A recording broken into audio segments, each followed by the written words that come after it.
everybody? What's happening, everybody? Thursday, October 23rd, 2025.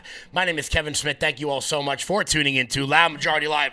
We got a jam-packed show for you guys today. President Trump is speaking live in a little bit, holding a roundtable at the White House. As soon as that starts, it's scheduled for 3 p.m., so I'm sure it'll be running a little bit late. But as soon as that happens, we will be sure to bring it to you guys live. I'm not really sure what it's about, but we will find out.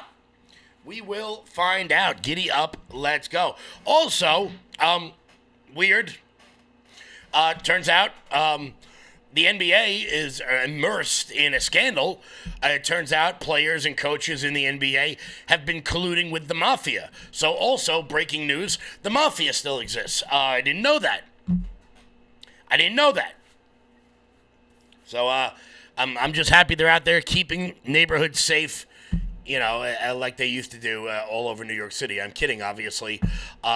They're just betting on NBA games. So breaking news. Water is wet. Water is wet. The sun is shining, and the NBA is in bed with the mafia. Also, Andrew Cuomo is a dumbass. Just dumb. He's really, really, really bad at this. He put out an AI video of the Zohran Mamdani campaign and then quickly deleted it. I don't know why, because it's absolutely hilarious. It is true and hilarious at the same time. AI can be both fake and true at the same time. Kind of weird how that ends up happening. Kind of weird. Also, people will begin losing paychecks because of the Schumer shutdown. And a Texas Democrat running for Congress is threatening to cut your throat live on television. Both sides. Both sides. But before we get started, guys, do me a favor and hit that thumbs up button. Share the video out all over the place. We are rocking. We are rolling here. Look, I got to tell y'all something. I got to tell you guys something big. I've got some really, really big news coming. Some really big news coming in the next couple of weeks. I'm really excited about it. It's a real, it's out of control. And I can't tell you yet. It's not technically official yet, but it will be. Make sure you keep it locked in here for that. But before we get started, guys, head on over to loudmajorityusa.com. That's loudmajorityusa.com. Sign up for the newsletter. Check out our shop. That is the best way to support this show and everything we've got going on over here. I would suggest, if I were suggesting something, I would suggest the 250 t-shirt. I'm really liking this. I got to be honest with you. Guys, loudmajorityusa.com. That's loudmajorityusa.com. And use promo code RUMBLE to get 20% off everything on the website. That's promo code RUMBLE to get 20% off everything on the website. Make sure you guys are sharing this video out wherever it is you may be watching. Hit the repost button, hit the retweet button, hit the share, hit the thumbs up. We really do appreciate the support. That's the best way to help get this show to more people. Giddy up. Let's go. Let's pop this live chat up onto the screen as we say hello to the LFA Rumble chat. How's everybody doing? Just here, your strident host for the day. Freedom Fox, that's effed up. That's an effed up tease. Yes, it is. Yes, it is. That's what I'm here for. That's what I'm here for. What up, Callie? Callie, thank you so much for the help this weekend. Eventually, I'll make it over to the house to pick up all the stuff. Eventually, I'll make it. Peer out. How are you? Very good stuff. M2X. Damn tease. Yeah, I know. It's a big tease, I think. Once again, guys, we are awaiting President Trump speaking at the White House on a matter of national security. That could mean a lot of different things. Susie be gone. No, it is a career.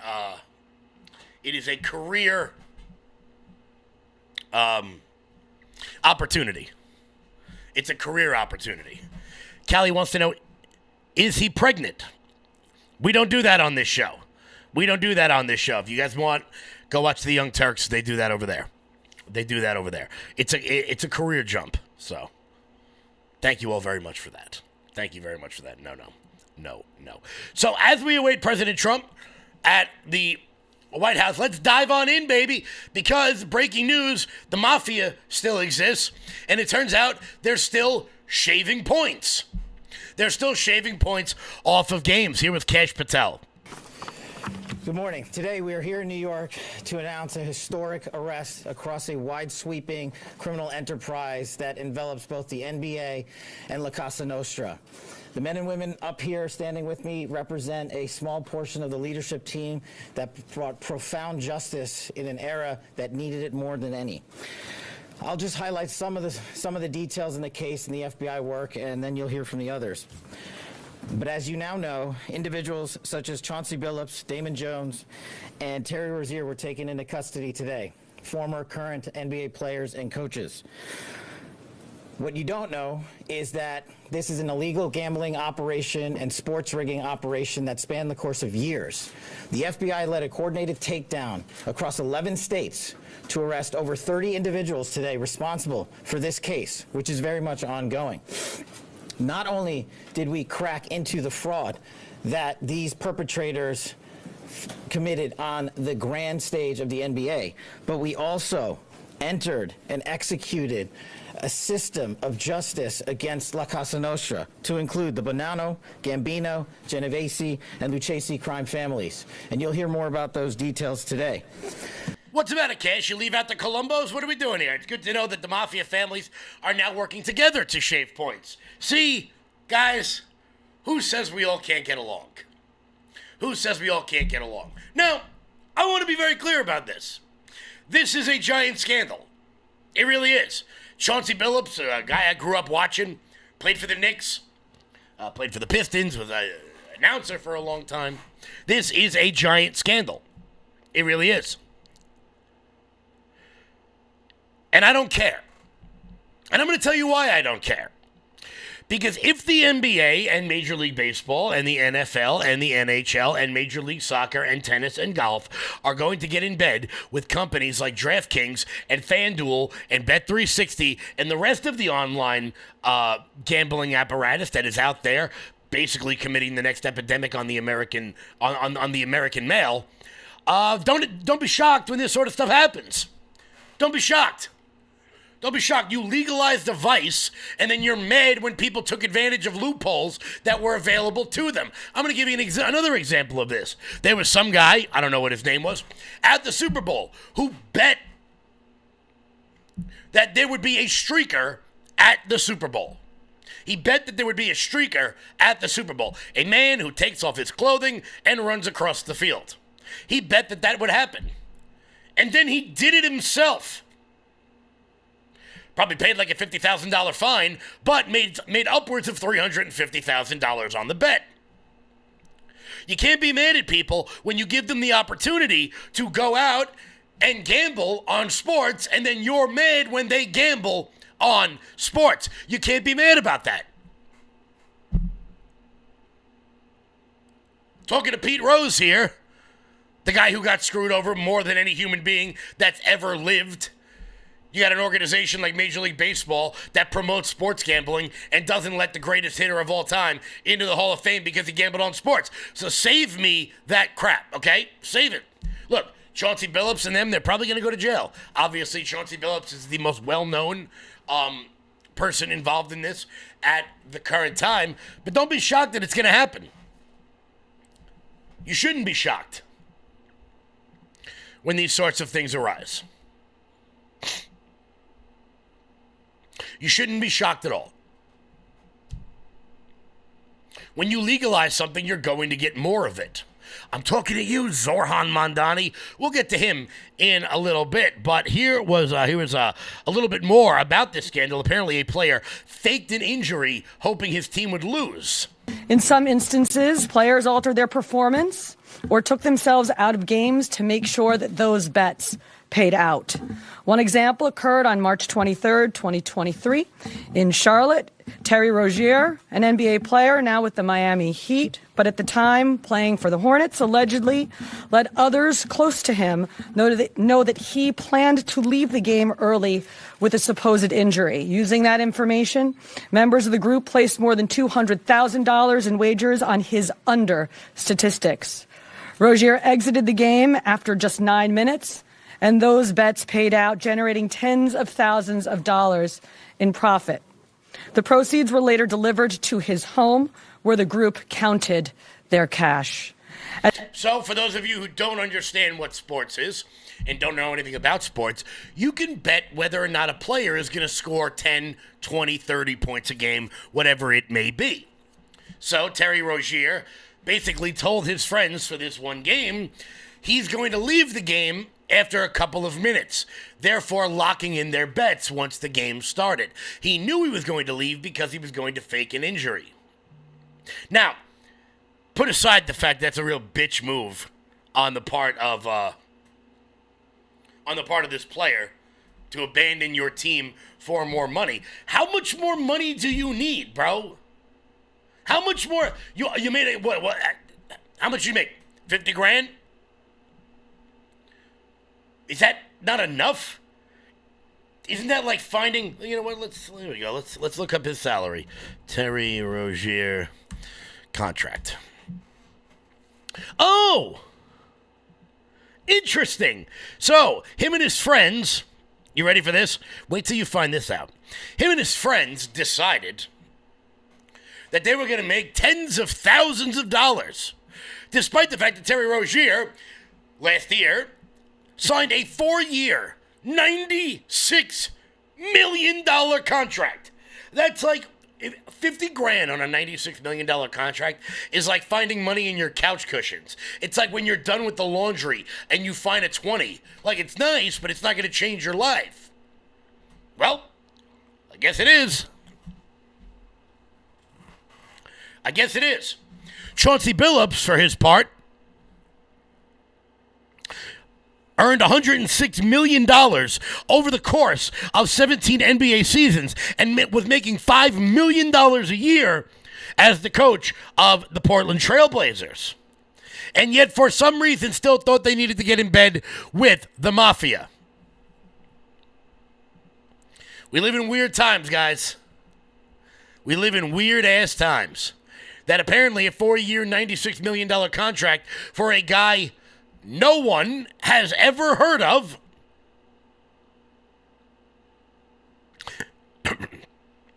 just isn't enough.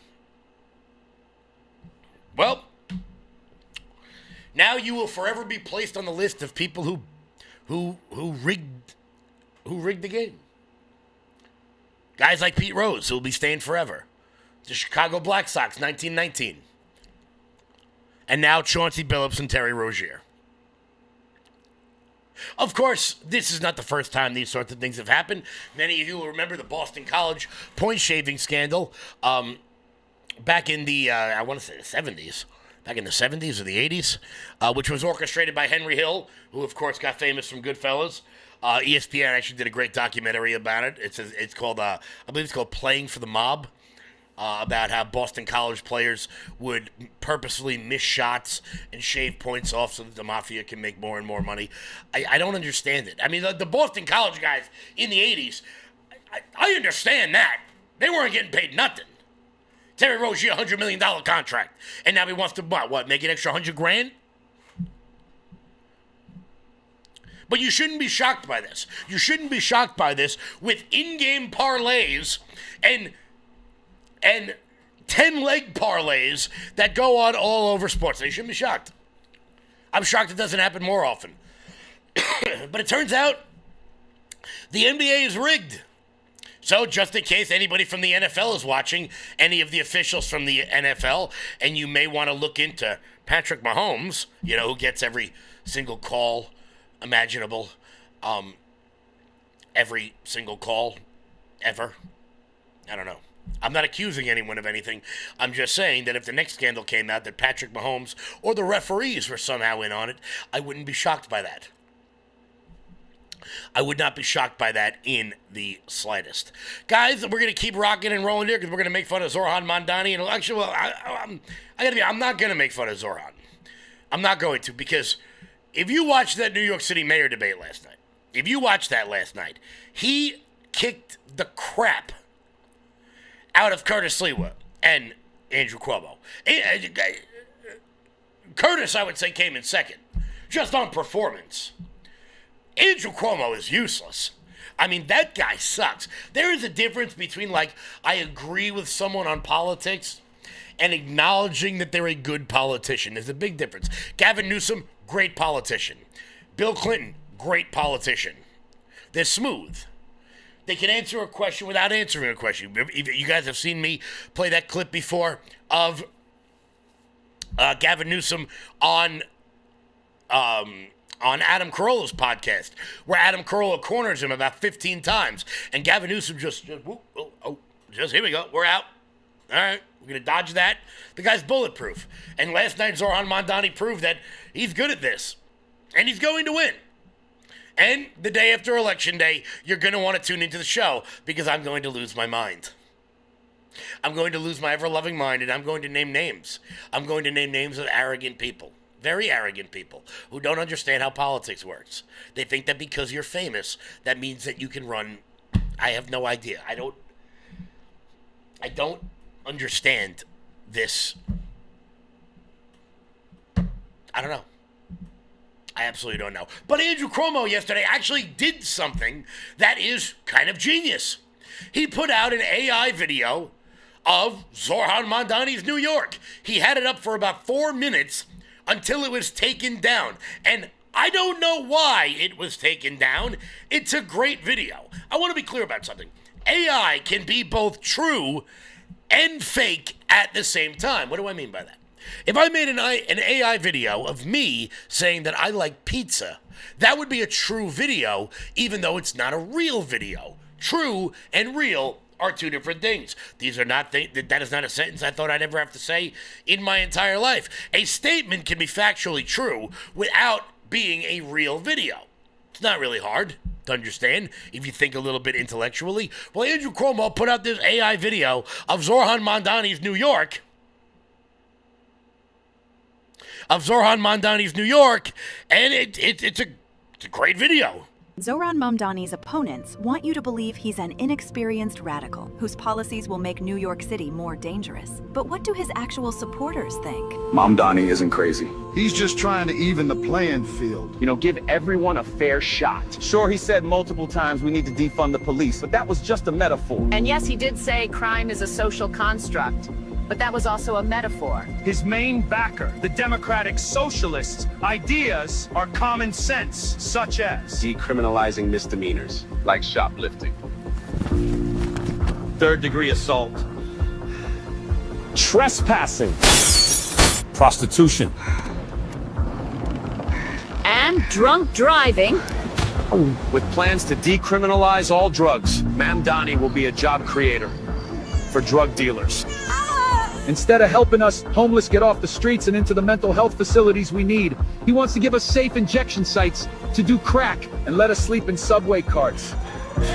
These are actual policies Mamdani and the DSA want to implement on day one. When a woman's being domestically abused, she finally won't have to deal with some pesky cop to arrest the abuser, but now a social worker to help, kumbaya the situation. Breathe in, breathe out. Mamdani is finally lowering jail sentences. guilty! But Mamdani says you're free to go. Who cares if legalizing prostitution statistically leads to an increase for sex trafficking of women and young girls by 70%? You can't have safety without equality. For unlawful abiding citizens like us, globalize the intifada. I'm a criminal. I'm a criminal. I'm a criminal. I'm a criminal. Yep. I'm a criminal. For Zohran. For Zohran Mamdani!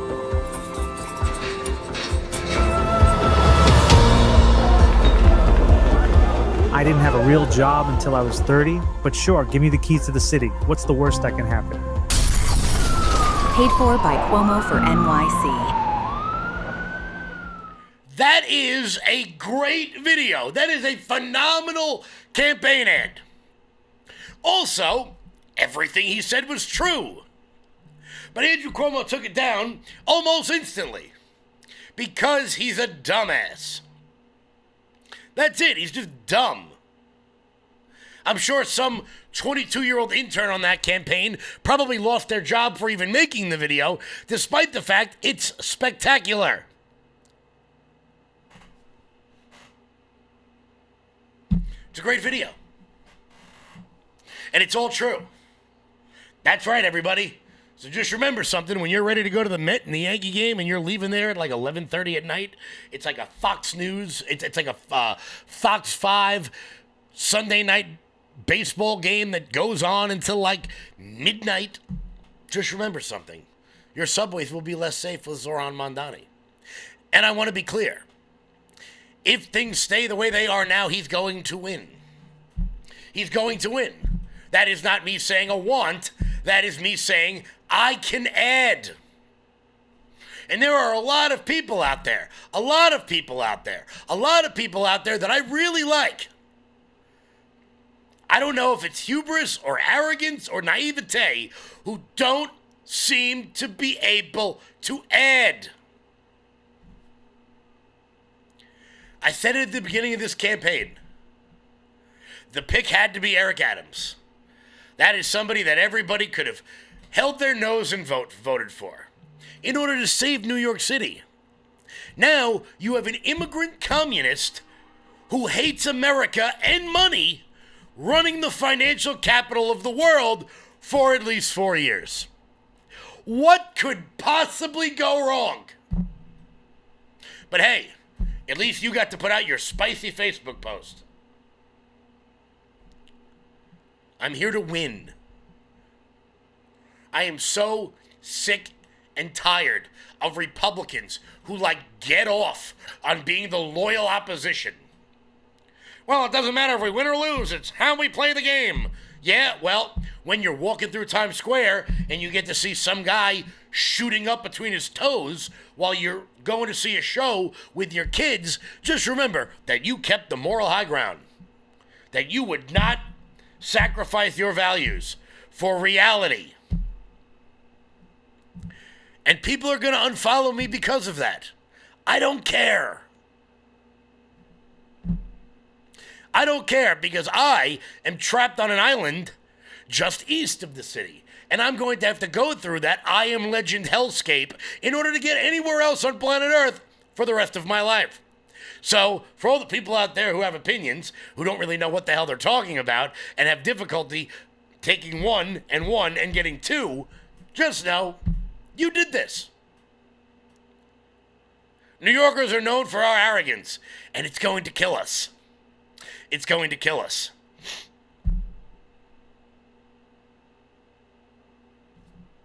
But hey, at least you got a spicy Facebook post. What are you going to do? Guys, we'll be back in 1 second. Old Glory Bank. When big banks decide who gets access to America's financial systems and who doesn't, who do you think gets left out? Middle Americans who proudly wave their... Actually, I take that back. We won't be going to Old Glory Bank. We will be going to, President Trump.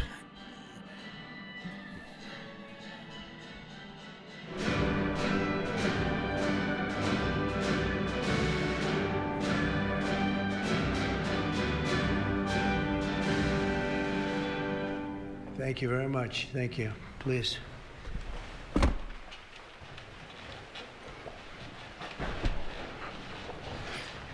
Oh, it's a great honor to have all my friends here. It's like Old Home Week. What a job you're doing. And thank you very much for that. We want to begin by thanking the people that have done such a great job at the White House. They have been doing really incredible work during a shutdown.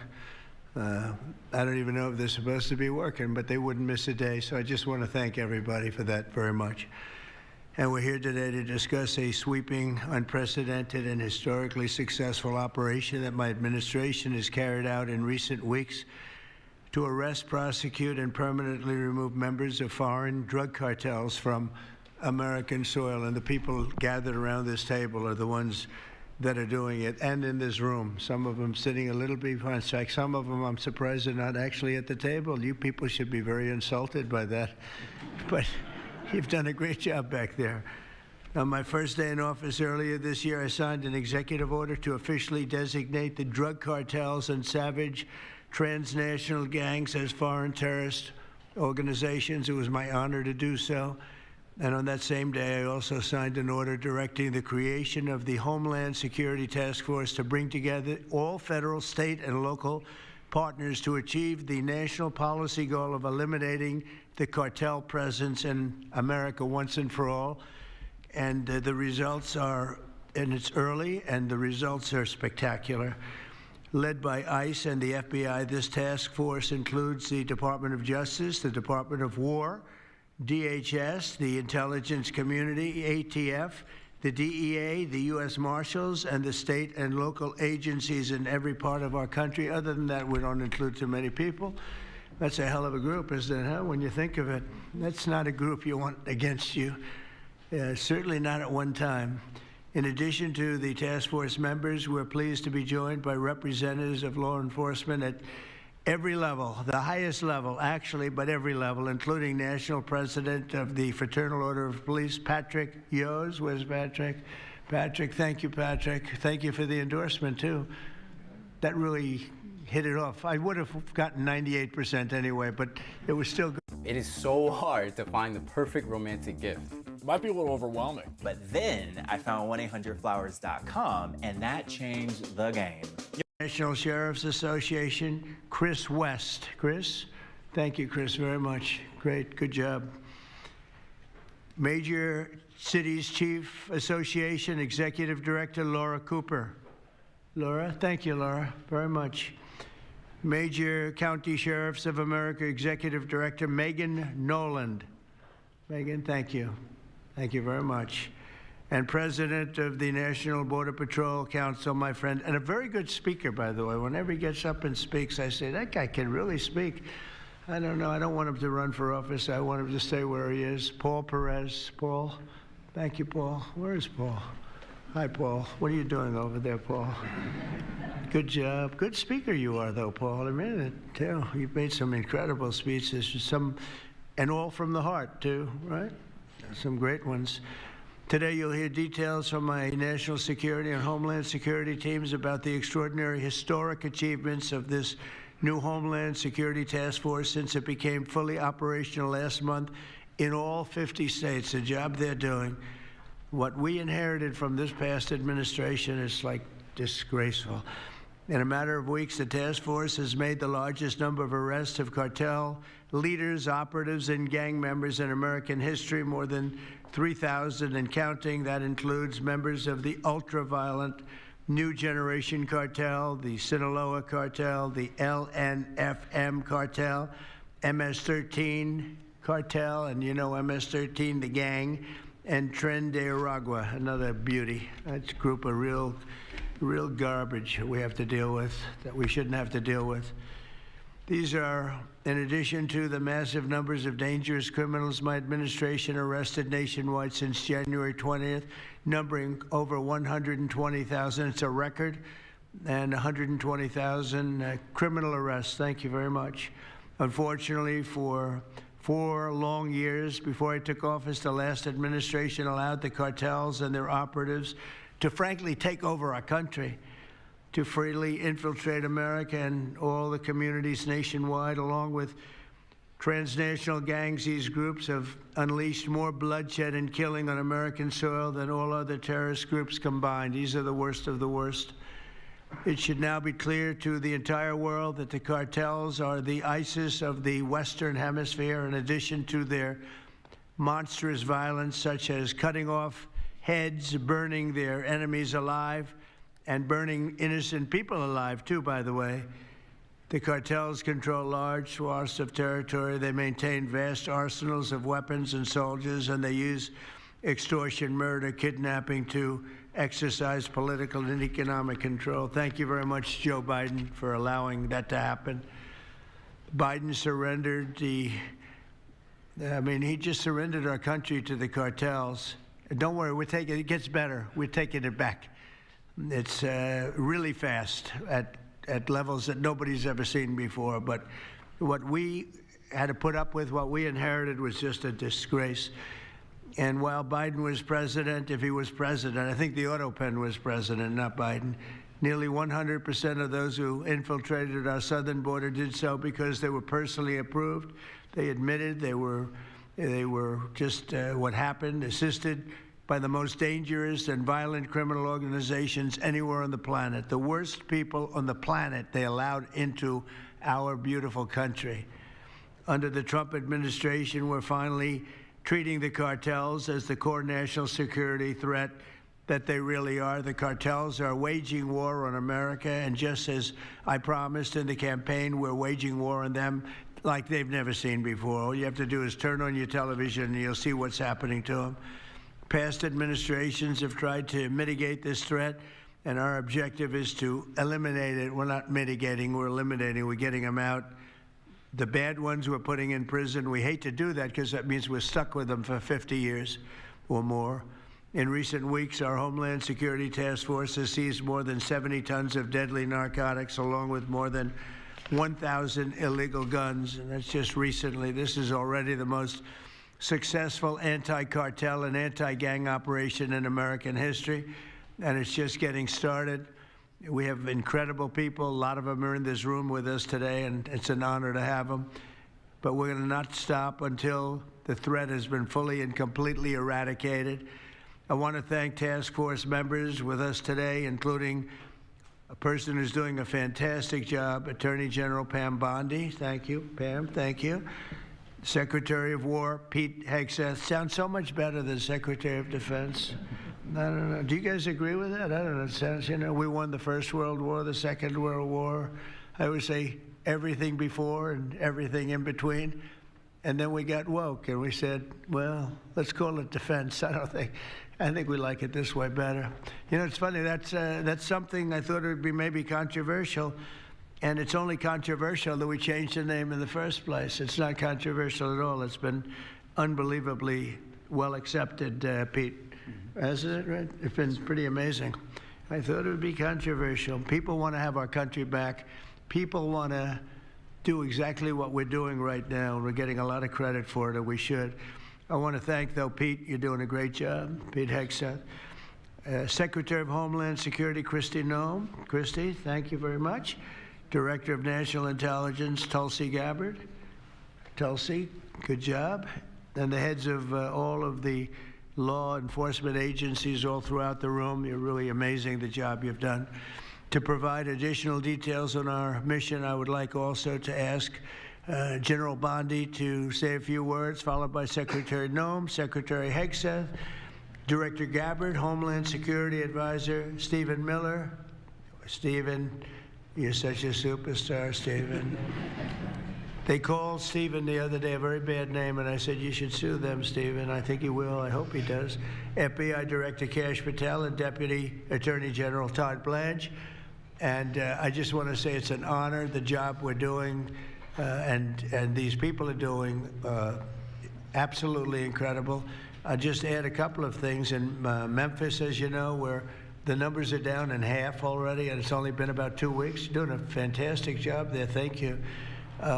Incredible. Nobody thought it was possible. It was really it was a very sick city. It was horrible what happened there. People would go from, if you're on the board of FedEx, they would ride you 1 block to the hotel. They said you couldn't walk it because it was too dangerous, and they're already feeling better about it. But the best example right now is Washington, D.C. We went from one of the most unsafe places in the planet, I hate to say, but in this country, to a totally safe city. It's nothing's crime-free, I guess, but this is about as close to crime-free as you're going to get.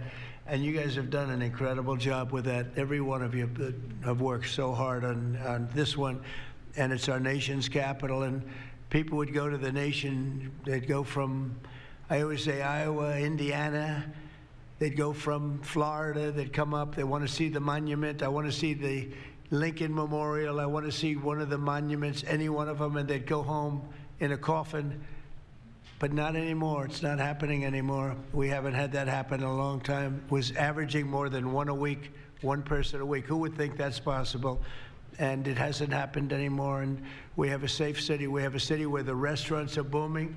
People are going out. Nobody's being mugged, hit over the head with a baseball bat. None of that stuff is gone. We took out 1,700 criminals, many of them career criminals, many of them given to us by Joe Biden and his ridiculous open borders policy. They came in from jails from all over the world, not just South America, from all over the world. Jails, they came in from mental institutions and insane asylums all over the world, drug dealers, and we got them the hell out of here. They're either that, or if they're so bad, as I said before, we put them in jail because we can't take a chance that they come back. But I want to just say that Washington, D.C. is such an example of what could be done. And now the same thing's happening in Memphis. We're just halfway through the process, and already the numbers are far superior, far better than what we would have thought at this time. And Chicago, I just saw the number. Last week, it was last weekend, 4 were murdered, 11 were shot. And then I have this guy Pritzker, is a very weak governor. Let me be nice. I'm going to be very nice. He's extremely weak. He's pathetic. I have Pritzker get up and say how great they're doing in Chicago. They're doing very poorly. So 4 were murdered, 11 were shot. I would say, and that was not a bad week for him. Okay, that was not a bad week. He's had somewhere 18 or 19 were murdered. And you know what his excuse was? Yeah, but that was a long weekend. Okay, can you believe it? He said that was a long weekend. He's bad. And the mayor is worse. I mean, that mayor is worse. Low IQ, very low IQ. And we don't need low IQ people. We need people that are going to take care. And I love Chicago, and I love those beautiful women, black women, beautiful women wearing MAGA hats. And they're all over the place in Chicago. They want protection. They don't care if it's the National Guard, if it's the Army, Navy, Coast Guard, Marines. They'll take Space Force, okay? Space Force, send them in. They just don't want to be mugged, killed, raped, shot in the head, and we stop it. So we're going to be given a very special, we're going to give Chicago very special care. As you probably know, maybe you heard, we were going to do a big surge in San Francisco, but I got a great call from some incredible people, some friends of mine, very successful people. Mark, everybody knows him, and Jensen, everybody knows Jensen, NVIDIA, and others called me from San Francisco, and they said, we're working really, really hard with the mayor, and we're making progress. Would it be possible for you to hold off the surge? And I had 4 or 5 calls, and I think they're making progress of their own. That would be the greatest. I mean, if they could do that, that'd be great. And they have great competence in those people. I mean, incredible competence, some of the smartest business leaders. And they're working very well with the police department. They're doing a good job. So we are holding off that surge, everybody, and we're going to let them see if they can do it. I said, I think we can do it much faster. I know we can do it faster. I think we can do it better than anybody. We can take criminals out that they're not going to know about, and probably they don't have the legal authority maybe to do what we can. But I'm okay with it, and we're going to let San Francisco, has the potential to be, it was a great, great city, has the potential very quickly to be a great city again. And these are the companies that are there that are all working, and those are the people that asked me, could you do away with the surge, and let's see how it works. And we'll do that. If we need to, we'll do it. But it's possible that we won't need to, and we will be focusing on other places like Chicago, and we'll have Chicago taken care of very quickly. But just remember, 11 people shot, 4 people murdered, okay? And that was this weekend, and that was Chicago. And then you'll see Pritzker get up and talk about, well, we have it under control. They don't have it under control. Just the opposite, it's getting worse. So we'll take care of, as soon as we give the go-ahead, which is all I have to do is give the go-ahead. We won the big court case the other day on the National Guard. That was a good case. Same thing with Portland, speaking of that, because that's where we won it. But, I mean, I looked the other night, Saturday night, Portland is like burning to the ground, and these people are saying it's just friendly stuff. The whole place is burning to the ground. So we'll take care of that one. That's like an insurrection more than it is anything else. That's crazy. Portland's crazy. And then you listen to these radical left people talking about it's really okay. You're seeing things. You're really seeing things. So we're going to take care of Chicago. We're going to take care of Portland. We're going to take care of Memphis. We're proud of D.C. There's nothing to take care of anymore, but we're not going to let it ever go bad. It's never going to happen again, our nation's capital. And with that, I'm just going to tell you that Pam Bondi has done a fantastic job. And Pam, would you say a few words, please? Thank you, President Trump, and thank you for your leadership. And this is all about collaboration. And around this table, I'm looking around this table, we all work so well together. I don't think another administration in our nation's history has worked so well together. We talk constantly, Secretary Noem, Tulsi, Pete, constantly, but also all of our agencies working hand in hand, and that's why this is so successful. And these people around this table are working 7 days a week, 24 hours a day, even though the Democrats have tried to shut down the government. Terry Cole, I'm laughing because you're around the clock, you're all over the world. Director Patel, you're unstoppable what you're doing around this country. Gowdy Serralto, U.S. Marshal, Rob Sakata and Dan Driscoll wearing your ATF hats. Rob, I was on the texting, Todd Blanche and I were on the texting you at 1 a.m. on cases. I mean, that's how committed all of these people are to just keeping all of our citizens safe. And that's what it's all about. And this project is the brainchild of Stephen Miller. And you are doing so much to keep our citizens safe, our kids safe, and get these drugs off our streets. Like the mayor of San Francisco and I are going to be meeting on fentanyl in a few weeks and working hand in hand on that. Secretary Noem spoke to him. But the results of this last month have been historic. As the president said, in the last month, think about this, 3,200, more than 3,200 violent gangs and drug dealers have been taken off the streets. Off the streets. Now, Director Patel and all of these agencies have also been working so hard on getting the leadership. But we are getting all the gang members off the streets and the drug dealers, Sinaloa, CJNG, MS-13, and more, TDA. 91 tons of drugs have been seized as a result of this task force. We tried to put this in perspective for you. This would be filling 4 18-wheelers. 4. All the drugs just in the last month that have been taken off the streets. 58,000 kilos of cocaine. Think about a big backyard swimming pool. That would fill 1.5 swimming pools. Just the powder cocaine that has been removed, saving lives this last month, thanks to all of these people around the table. 2,300 kilos of fentanyl powder and 2.1 million fentanyl pills off the streets. And as the president said, more than 1,000 illegal guns. The Biden administration was, for way too long, all of these great law enforcement officers surrounding the table were not able to do their jobs. What they've said is now they've been uncuffed. They can do their jobs now. We've been watching transnational gangs grow in our country, become organized, set up infrastructure in all of our states, but no longer under President Trump. We are destroying the infrastructure, and we're no longer on defense. All of these great men and women are on offense, so they better get ready. We're dismantling the cartels, and we are taking the leaders into custody and all of the gangs. We are going to supercharge this work. This is not a pilot program. This is permanent. We are here to stay. And Secretary Hegseth, we couldn't do this without you and the Department of War.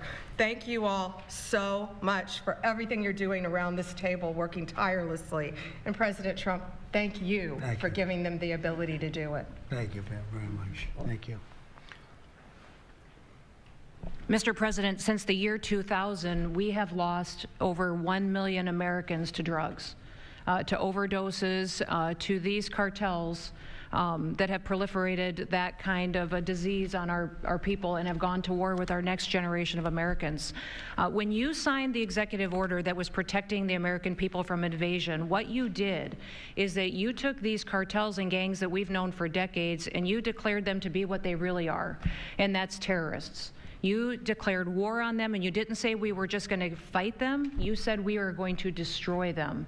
And everybody around this table is so honored to be here to work with you to destroy these terrorists that have been killing Americans for years and getting rich off of it. I'm so proud of the work that was done just in the September surge. You referenced that earlier. We had over 400 operations that went down in those first 43 days of the Homeland Security Task Force in operations that brought, as Pam referenced, 3,200 terrorists to justice, got them off the streets. Sir, we also have had over precursors and chemicals that were brought in. We've had the work at the southern border. We've got Border Patrol here at the table with you. Fentanyl has been cut down by 50% coming into this country over our borders. We've continued to work not just nationally, but internationally and on our maritime borders as well. The ICE agents that have so much violence against them and threats against them, sir, they get up every day ready to work with this task force to be able to keep people safe. And then we've got Coast Guard, who's been doing just a ton of our incredible interdictions out on the seas and the waters in cooperation with operations that you've targeted in the Caribbean with the Department of War. And sir, I just want to thank you for the leadership you put at this table, for your cabinet members, for Stephen Miller, for putting this in place to make sure that what you did when you consolidated the Homeland Security Task Force, you took 1,000 other task forces that were already established in the federal government and you streamlined them into this room, into this group right here, so that we can look at each other in the face every day and say, what's our problem? How do we address it? How do we fix it? And then we go to work together with our arms linked to do exactly what you told us to do. And that's not just protect the American people from invasion, but to kill these terrorists. You gave us the task to eliminate them, destroy them, so that they can't destroy the next generation of Americans. So thank you, sir. Thank you for the people you put around this table. Thank you very much. That's a great job. Thank you. Pete? Yes, sir. Well, thank you, Mr. President, for your leadership. Chief, likewise, Tulsi and Todd and Dan and Pam and Christy and Stephen and Cash. I mean, I could go around the table. From the Department of War, we are thankful and grateful for the incredible effort that your agencies put in. And we could not be more proud to stand shoulder to shoulder with you, not superficially, not kind of over here, but front and center on the Homeland Security Task Force, right there with you. Because our department has spent over 2 decades defending other homelands, and we're very proud to be defending our own. And if you talk to the troops down, say, on the southwest border, Mr. President, morale is sky high and continues to be, because they're proud to be defending their own communities, their own state, and their own country. So when that executive order was signed, the mission was clear: protecting the American people against invasion. And so the Department of War went straight to the southwest border. We still have 10,000 troops there. We have national defense areas. We're standing alongside the Border Patrol, and we've locked that border down, 100% control of the southwest border. You stop the invasion. And then we're proud to be going on the offense, counter-cartel operations. And it's not counter-cartel, as was mentioned. These are designated terrorist organizations, foreign terrorist organizations. Our generation spent the better part of 2 decades hunting Al-Qaeda, hunting ISIS. Well, as the president said, this is the ISIS, this is the Al-Qaeda of the Western Hemisphere. They intimidate, they terrorize, they extort, they poison the American people. The president's right. Every boat we strike is 25,000 Americans whose lives are saved because of the drugs that were headed in our direction. So our message to these foreign terrorist organizations is, we will treat you like we have treated Al-Qaeda. We will find you, we will map your networks, we will hunt you down, and we will kill you. And you've seen that evidence in the maritime domain, whether it's in the Caribbean or in the Pacific with the last 2 strikes. We know exactly who these people are. We know what networks they work with, what foreign terrorist organizations they're a part of. We know where they're going, where they originated from, what they're carrying. And they know we know. And that will soon start to change the calculus of these boats. So the critique of this is, of course, as often is the case, wrong. We know our authorities. It's locked tight, and we're going to treat them like foreign terrorist organizations on the offense. So the Department of War is not going to degrade or just simply arrest. We're going to defeat and destroy these terrorist organizations to defend the homeland on behalf of the American people, making the jobs of law enforcement safer in the process, making the communities of Americans safer in the process. We think it's a very core mission of the Department of War, and we're proud to be here, Mr. President. Thank you very much, Pete. Thank you. Tulsi, please. Yes, thank you, Mr. President. The key reason that you are hearing about these incredible effects is, number one, the team that you've assembled here and the leadership and the tone that you have set, first and foremost, about keeping the American people safe. The intelligence community plays a critical role in being able to support our law enforcement at the federal, state, and local level to make sure that they're armed with actionable intelligence to be able to actually go after those who threaten the safety and security of the American people. Mr. President, under your leadership, for the first time, there is a newly created National Intelligence Fusion Cell at the Office of the Director of National Intelligence, National Counterterrorism, that has a very simple purpose: to make sure that we have two-way intelligence sharing of actionable information between the intelligence community and law enforcement. I want to talk briefly about three successes that we've had just here in the last. Do you know what's really fun? Making a website on Wix.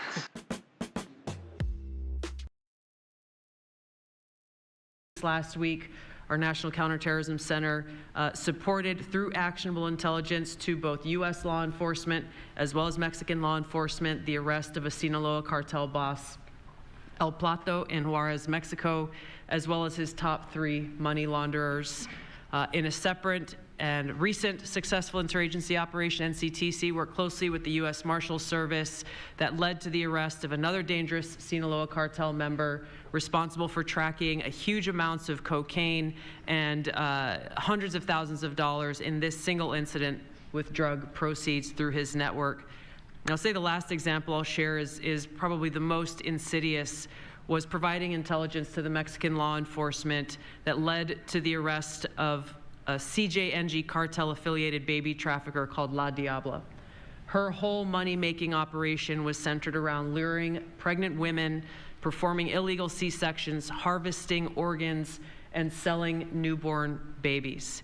Mr. President, it's your leadership that has made all of this possible. I can tell you, in the midst of this government shutdown, our folks, like everyone around this table, are working 24/7 without pay and eager to get after this because they believe in your leadership and the mission that you have presented to them.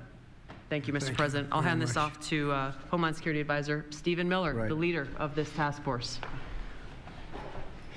Let me just say, Mr. President, that this country was going to die without you. This country was going to actually die without you. That's what we were facing in 2024. We've been invaded for 4 years. Our communities were sinking. Our public safety had gone to zero. Cartels are running entire communities. Sex trafficking, child trafficking, labor trafficking was out of control. Overdoses were out of control. The cartels were claiming more and more territory. City services were buckling. This was a country on the verge of dying, and you alone saved it. And when you stepped forward originally in 2016, you started the movement to make America great again, and that means make America great again in every way, and that means safety and prosperity and peace and freedom from cartels and crime and gangs. And your vision and your leadership in declaring war on the drug cartels is the single most successful public safety initiative in American history. And I need the media to understand what President Trump has done. People have been talking about drug cartels for longer than I've been alive. And everyone has just taken for granted that they can't be touched or stopped. They're too big, they're too powerful, they're too evil, they're too murderous. They can operate with impunity. And in just 9 months, President Trump is the only American leader, not just in our lifetimes, but ever, to actually take the fight to the drug cartels, to actually seek their eradication. And it is happening. And so while the Democrats are shutting the government down and fighting for free health care for illegal aliens, look at what President Trump has assembled here. He's assembled a team under his vision, direction, and leadership that is saving hundreds of thousands of lives. Hundreds of thousands of lives. And only President Trump could have done this. And I will say one last thing, which is that his courage has been an inspiration to everyone else in this room. There are people in this room, looking at, for example, at Todd Lyons, who have been relentlessly doxxed and harassed and threatened. But when they see President Trump's courage, what he's been through for 10 years to save America, when they came after his family, his businesses, his safety, his freedom, everyone at this table knows we can give whatever it takes to get the mission done. So President Trump, thank you for your leadership, your boldness, your courage, and your vision. We're honored to serve underneath you. Well, I want to thank you, Stephen, and I have to say that, you know, I've been making the rounds. I'm leaving tomorrow for some very big meetings, including with the president of China, where I think we're going to come out very well, and everyone's going to be very happy. But everybody said the same thing. A year ago, we had a dead country. We were a dead country. We really were, in a lot of ways, not just this. We were dead as doornails on this, but we were a country that was in serious trouble and beyond that. And we have the hottest country anywhere in the world right now. The whole world is talking about it. We have the hottest country anywhere in the world. We're going to clear up this crime in our cities. We can do it quickly, too. They showed how quickly we could do it in D.C. It was a real bad place. It was a real mess. Dirty, filthy, disgusting, graffiti all over the place, tents on every ounce of parks that we had. Just disgusting. And I rode around last weekend. I rode around the city. I felt very safe in that car, but, you know, I would have done it without it. I wouldn't need that car so much anymore, I will tell you. But the place was clean. We've started that also, not only law and order, but the cleanliness is important. I think cleanliness is almost a part of law and order. If you see dirty, disgusting streets and potholes all over the place and railings falling down and graffiti all over the marble, beautiful statuary marble columns, those gorgeous columns where they had graffiti, it's all gone. And I think it's a part of it. I really do. I think it's a big part of it. But we have a city that we can be proud of. We're going to be that way with every city we have. That's why with San Francisco, I wish them luck, but we could do it so much faster. I told the mayor, I love what you're doing. I respect it, and I respect the people that are doing it. They're the biggest people in the country. They're the biggest people in the world. A lot of the high tech. Some people like them, some people don't, but they're smart, and they want to do it. And I said, I am so honored to let you do it, and if it doesn't work out, we'll do it for you very quickly. But I just want to thank the people around this table are amazing. Cash, please go ahead. Mr. President, I'll just keep it short, but I think what the media should realize is the amount of courage it takes to do this. And you led that mission. You led it during your campaign, and you brought it to the American people. I think the media should focus on some of these numbers the Attorney General just riled off. Those aren't numbers, those are lives. Lives saved by the millions. Enough enough fentanyl to kill over 200 million Americans, gone, evaporated off our streets permanently. Your vision to safeguard American freedoms and our children and our future is the most courageous thing I've ever seen a president of the United States ever do. And your ability to marshal it out in 8 months, these statistics would have taken other administrations decades.